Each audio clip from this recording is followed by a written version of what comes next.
அது சரிதானா கேள்விதான் கேட்க போனா. குசியான புசி ஆனந்த் என் ஆனந்த் அப்படிதான் சொல்லணும். டைமிங்ல ரைமிங்காக பேரை மாற்றக்கூடாது. அதாவது டி நகர்ல விஜய் வண்டி வருது, கட்சியோட பொதுச் செயலாளர் ஆனந்த் வண்டிக்கு முன்னால நடக்கிறாரு, ஓடுறாரு. அவரே சாதாரண தொண்டர் மாதிரி மாறிட்டாரு. விஜய் வீட்டை விட்டு வெளியே வந்தாலே ஊர்வலம் மாதிரி தான் இருக்குது. தலைநகர் சென்னையில தேர்தல் பிரச்சாரம் வழக்கம் போல ரசிகர்கள் ஒண்ணு கூட்டிட்டாங்க. ஹலோ, முன்னாடி தான் ரசிகர்கள் அப்படி சொல்லணும், இப்போ தொண்டர்கள் அப்படி சொல்லுங்க.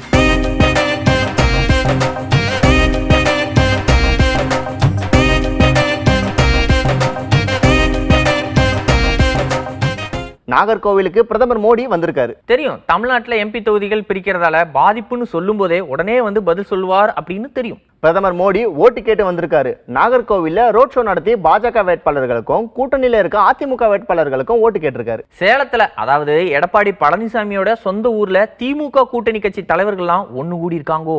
ஒண்ணு கூட்டிட்டாங்க ஐயா, ஒண்ணு கூட்டிட்டாங்கன்னு சொல்லுவாங்களே. நாகர்கோவில்ல அதிமுக கூட்டணி ஒண்ணு கூடி இருக்காங்க, சேலத்துல திமுக கூட்டணி ஒண்ணு கூடி இருக்காங்க.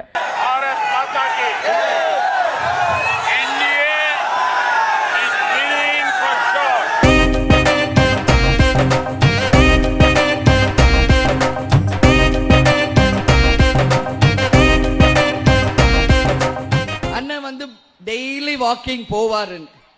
இன்னைக்கு தான் எனக்கு அது புரிஞ்சது.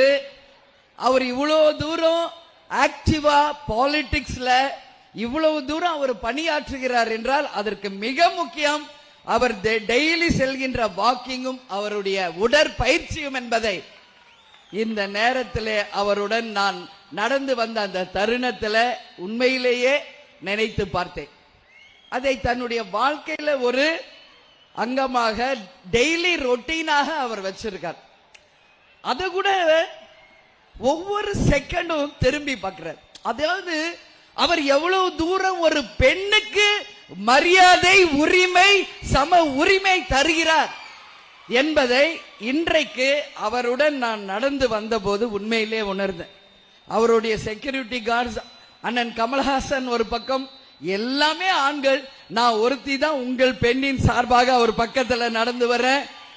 அந்த பெண்ணுக்குரிய மரியாதையை ஒரு செகண்டும் அந்த பாதுகாப்போட என்னை அழைத்து கொண்டு வந்தாரு. அந்த நிமிஷமே நான் முடிவு பண்ணிட்டேன், இவர்தான் பெண் இனத்தின் காவலர், பாதுகாவலர். சீமான் இன்னைக்கு ரொம்ப கொந்தளிச்சிட்டாரு. என் கூட்டத்துல இருந்து திரும்ப திரும்ப பாட்டு பாடுங்கன்னு சொன்னாங்களோ? அப்படி இல்ல, மாநில உரிமைக்காக சீமான் பேசியிருக்காரு. மனு சீரமைப்பு செய்ய, தேர்தல் முடிஞ்ச பண்ண செய்ய எஸ்ஐஆர் கொண்டு வந்தீங்க. அதற்கு காரணம் என்ன? சீர்திருத்தம்.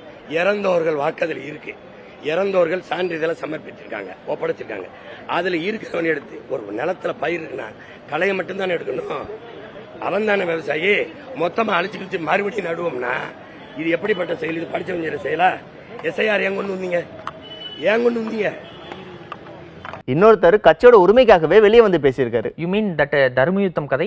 அதெல்லாம் கிடையாது. தாவேகா செங்கோட்டையன் அதிமுகல இருந்து நீக்கப்பட்டதை பத்தி பேசியிருக்காரு. அண்ணாமலைக்காகவும் குரல் கொடுத்திருக்காரு. 42 ஆண்டு காலத்திற்கு பிறகு உண்மையா உழைத்து புரட்சி தலைவர் எம்ஜிஆர், புரட்சி தலைவர் அம்மா வழியில் நடந்த எனக்கு முதலமைச்சர் பதவி கிடைக்கிற நேரத்தில் விட்டு கொடுத்த எனக்கு தான் தண்டனை கிடைத்திருக்கிறது. என்னை தூக்கி எறிந்தார்கள். வேதனை கண்ணீரில் 3 நாட்கள் நான் கண்ணீர் விட்டுக் கொண்டிருந்தேன். ஏனதை சொல்கிறேன் சொன்னால் இன்னைக்கு வர்றாங்க, என்னத்தான் நீக்கினா பரவாயில்ல, அண்ணாமலை என்ன பாவம் பண்ணாரு? பிஜேபி இருக்கிற அண்ணாமலைக்கும் அவளுக்கு என்ன சம்பந்தம்? அண்ணாமலை நீக்கினா தான் நான் கட்சியில அடைந்து வருவார். இது போன்ற துரோக செயலை செய்கிற ஒரு தலைவன் தமிழ்நாட்டில் யாரும் இருக்க முடியாது. சசிகலாவுக்கு துரோகம், டிடிவிக்கு துரோகம், ஓபிஎஸ் துரோகம், பிஜேபிக்கு முதல் 24 துரோகம், அதுக்கு பிறகு பிரேமலதாவுக்கு ராஜ்யசபா கொடுங்க, அவங்களுக்கு துரோகம். விஜய் அரசியல் எப்படி இருக்குது அப்படின்னு எல்லா கட்சியிலிருந்தும் ரிவ்யூ பண்ணியிருக்காங்க. சரி, வரிசையா பாத்துருவோம் எந்தெந்த கட்சி என்னென்ன சொல்லியிருக்காங்க.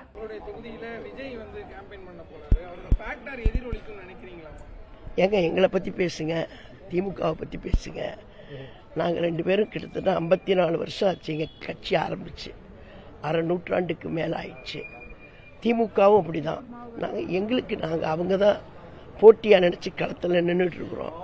மீதியெல்லாம் நினைக்கிறதுக்கு எங்களுக்கு நேரம் இல்லைங்க. தம்பி பேசும்போதெல்லாம் எனக்கும் டிஎம்கேக்கு, டிவிகே டிஎம்கே, ஸ்டாலினா விஜயங்கிறப்ப. ஆனா அவர் பாருங்க ஊழல் கட்சி ஒழிக்கணுங்கிறாரு. ஐயா எடப்பாடி தொகுதியில போட்டி போடல, அந்த தொகுதிக்கு இவர் போகல. சரி, போட்டி போடல, பரப்பு. தம்பி உதயநிதி தொகுதிக்கு போகல, ஐயா ஸ்டாலின் தொகுதிக்கு போகல. பாரதிய ஜனதா கட்சி பாசிசம் கொள்கை எதிரி தலைவர்கள் போடுற எந்த தொகுதிக்கும் போகல. நேரடியா என் தொகுதிக்கு தான் போறாப்ல.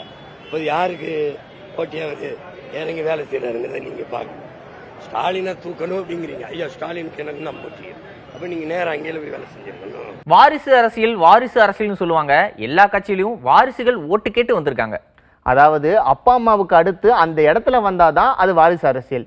இது குடும்பத்துக்காக செய்யற உதவி. பாமக தலைவர் அன்புமணியோட மகள்கள் அவங்களோட அம்மாவுக்காக ஓட்டு கேட்டு போயிருக்காங்க. எம்பி எலெக்ஷன்லயும் அவங்க ஓட்டு கேட்டு போனாங்க. இப்பவும் அரசியல் களத்துல இறங்கி இருக்காங்க.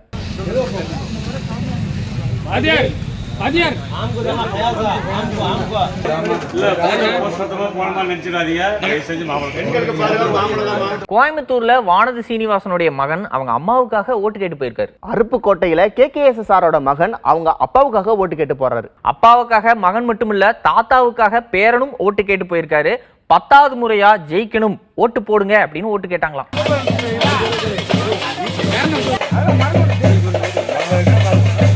திமுக தலைவர் ஸ்டாலின் மனைவி துர்கா ஸ்டாலினுக்கு திருவள்ளூர் மாவட்டம் மப்பேடு பகுதியில் மேலதள வரவேற்பு கொடுத்திருக்காங்க.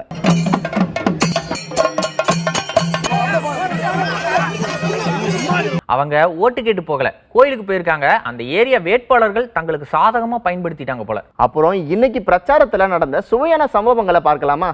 காரசாரமா பிரியாணி, ஸ்வீட்டா டீ காபி, குளிர்ச்சிக்கு நுங்கு, அப்படிதான் அரசியல் போயிட்டு இருக்குது. அரசியல் சுவையை கேட்டா நீங்க சாப்பாடு ஞாபகத்துல இருக்கீங்க போலயே. அரசியல் சுவை தாங்க. வாணியம்பாடி வேட்பாளர் நுங்கு வெட்டி பிரியாணி சமைச்சு டீ போட்டு ஓட்டு கேட்டிருக்காரு.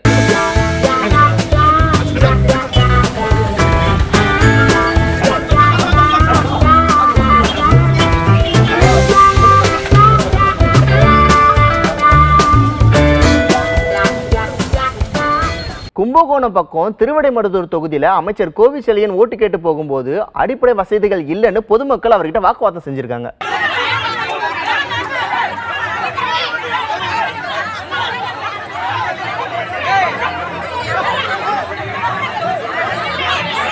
மதுரவாயில் அதிமுக வேட்பாளருக்கு வரவேற்பு கொடுக்க கிரேன் மூலமா மாலை போட்டிருக்காங்க.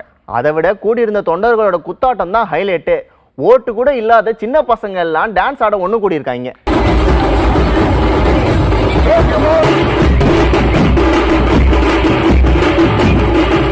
சங்கரன்கோவில் தொகுதியில அதிமுக கூட்டணியும் திமுக கூட்டணியும் ரெண்டு தரப்பும் எதிரும் புதிரமா ஓட்டு கேட்டு பரபரப்பை பத்த வச்சிருக்காங்க.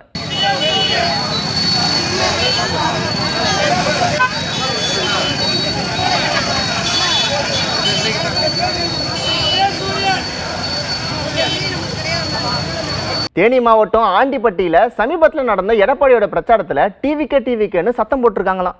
அது டிவிகே இல்லையாமாப்பா, டிடிவி அப்படின்னு சொன்னது வெளியில வந்து டிவிகே அப்படின்னு கேட்டுருச்சாமா. அப்படி சொல்லி சமாளிச்சிருக்காங்க.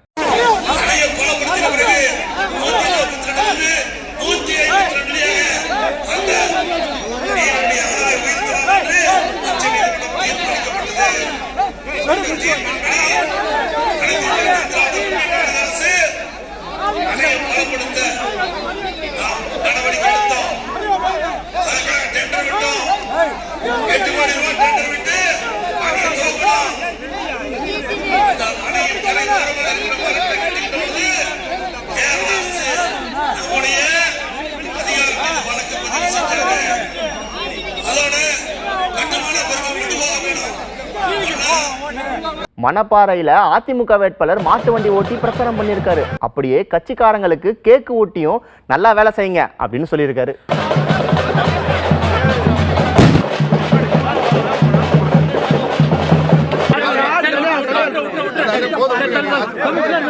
ரிஷிவந்தியம் தொகுதி திமுக வேட்பாளர் ஏதாவது வித்தியாசமா பண்ணிக்கிட்டே இருக்காரு. இன்னைக்கு தொண்டர்களோட சேர்ந்து டான்ஸ் ஆடி இருக்காரு.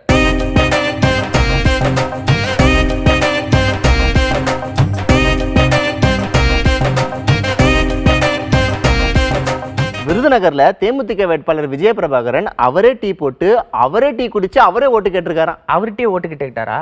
இன்னும் ரொம்ப எளிமையான வேட்பாளர் இருப்பா போல. எப்படி சொல்றீங்க? இல்ல, அவரே டீ போட்டு அவரே டீ குடிச்சிருக்காருல, அதை வச்சு சொல்றேன்.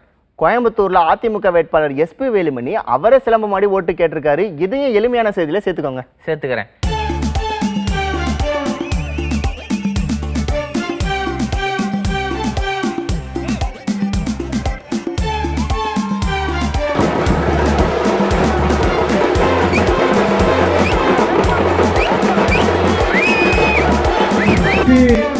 உரையாற்றுவதற்காக வந்து கொண்டிருக்கிறார்கள்.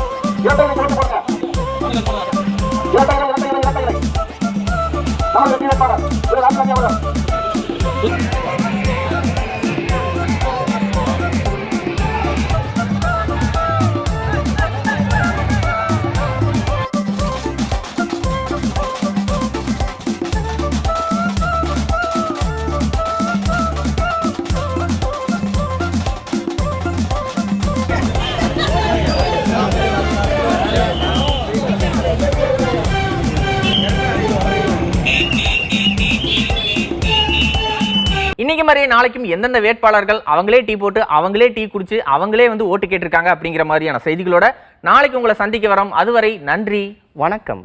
அரசியல் இதுதானா, நடப்பது சரிதானா, கேள்விதான் கேட்க போனா